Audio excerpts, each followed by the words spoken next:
बनवलेली इडली कधीही चांगली होत नव्हती. कधी गच्च व्हायची, कधी कच्ची राहायची, कधी मग त्याला चवच लागायची नाही. ते कशामुळे? चला मला एक छान अशी ट्रिक मिळाली आहे. ती कोणती आहे मी तुमच्यासोबत शेअर करते. पाहू शकता इथे किती स्पंजी अशी इडली झालेली आहे. प्रेस केली तरी पण त्याच्या पूर्ण पहिल्या आकारामध्येच येते. त्याच्यासाठी इथे मी काय वापरत आहे, 3 वाट्या रेशनचा तांदूळ घेतलेला आहे. त्यानंतर 1 वाटी मी उडीद डाळ घेतलेली आहे, 1 चमचा मेथीदाणे घेतलेले आहेत. स्वच्छ 2-3 पाण्याने इथे धुवून घ्यायचं आहे. आणि त्यानंतर सिक्रेट याच्यामध्ये मला काय घालायचं आहे, हे तर आपण सगळेजणच नॉर्मली वस्तू सगळ्या घालतच असतो. त्यामध्ये सिक्रेट म्हणजे इथं अर्धी वाटी मला इथं कच्चे पोहे घालायचे आहेत. धुवायचे नाहीयेत अजिबातच, त्यामध्ये टाकून द्यायचे.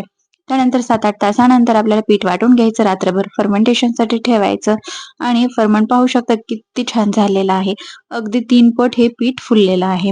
आता रात्रभर हे ओव्हरनाईट ठेवायचं आहे, तरच पीठ आपलं छान फर्मेंट होतं.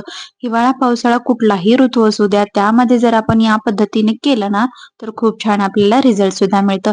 दुसऱ्या दिवशी सकाळी माझी इथे इडली बनवून तयार झालेली आहे. सांबर आणि चटणी थोडीशी आमच्याकडे पातळच लागते. यासाठी इथे मी पातळ ठेवलेली आहे. डोसा सुद्धा खूप छान झालेला आहे. व्हिडिओ आवडला असेल लाईक, शेअर, सबस्क्राईब.